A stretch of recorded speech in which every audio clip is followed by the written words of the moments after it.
Spontaneous ferments may include sauerkraut, kimchi, fermented legume products, and some wines, sausages, and beer.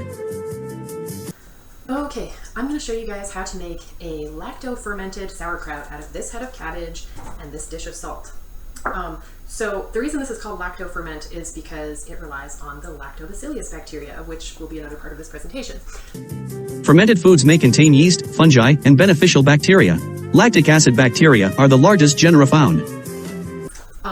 So there are a few things that are important to keep in mind when you're making a fermented food. Cleanliness and the quality of your ingredients.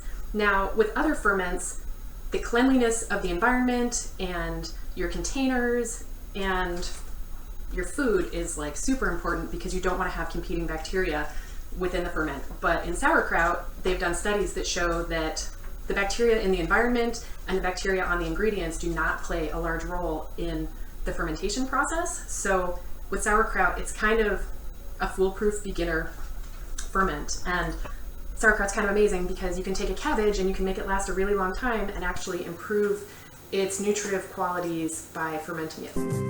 Fermentation improves the nutritional properties of food. It breaks down sugars, fibers, and proteins into compounds with higher bioavailability and different nutrients as a result of fermentation. So first we have our head of cabbage. I removed the outer leaves that were a little bit icky, and we're just going to quarter it. And after we quarter it, we're going to slice it up. You can do this in a food processor, but if you do that, use the slicing blade. Don't grate the cabbage, because if you grate the cabbage, you're going to be making it too small and it's going to wind up kind of mushy.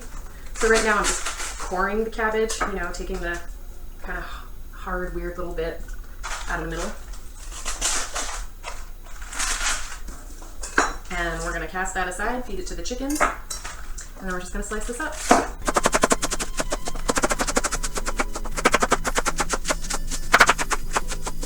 Next, we're going to take all of our sliced cabbage and we're going to put it into a big bowl.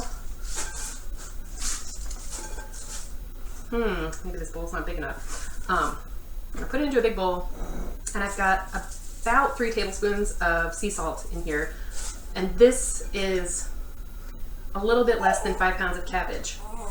So if you were doing like a full 5 pounds of cabbage, you would want about a 3 tablespoon of salt ratio, but I did less because I don't have that much.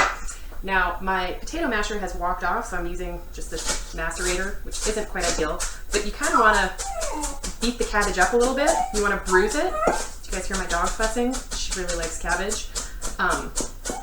So you're going to bruise this a little bit to incorporate the salt and get some of the juiciness out of the cabbage, and then you're going to let this sit for a couple hours, and then we'll come back for the next part of the video.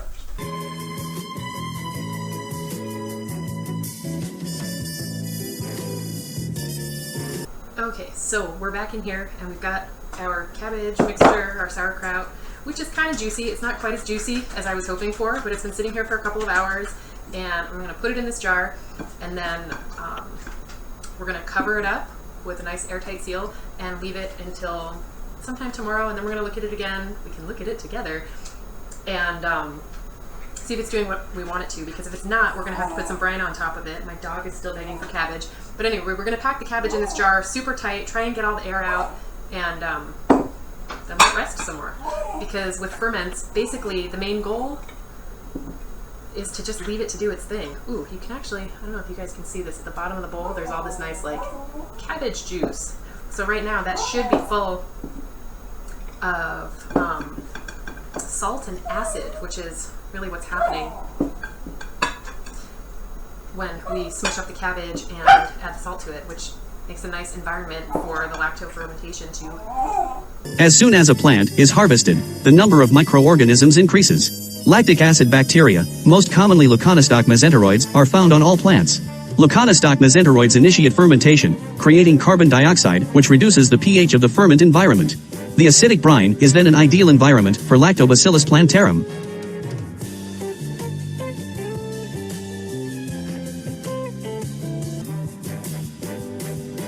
As she scattered cabbage shreds about, Sarah mumbled some boastful gibberish about the juiciness of the cabbage and packed it into a jar. Do you see the head on that kraut? There is about 3/4 of an inch of briny acidic cabbage water on top of the shredded cabbage. She's going to cover the jar with an airtight seal. Then put the jar in a bowl to catch any overflow. been a couple days, and we have our sauerkraut in a jar with a lid in a bowl. And the bowl has a bunch of liquid in it because the sauerkraut overflowed. So it's sealed, but it's not a tight seal, which gives it enough room to expand and explode a little bit. And this is just wax paper. So when we take the top off, ooh, this is magical. So there's all this nice juiciness in here, and there's all this activity. You can see all the bubbles down through, which shows that our ferment is doing what it should be. So I'm just gonna pack it down a little bit and close it up again. And I'm gonna leave this, I don't know, pretty much until presentation day. I'll check on it a couple times to make sure that it's not dry on top or getting moldy or doing anything weird. And it looks like we're in good shape to eat sauerkraut in another couple weeks. Some sauerkrauts have hundreds of millions of colony-forming units of lactic acid bacteria per gram. Sauerkraut is packed with dietary fiber. The microbial community may vary during the initial stages of fermentation, but with the right conditions, temperature, pH, and salinity, the final fermented product will be dominated by lactic acid bacteria. Thank you for watching.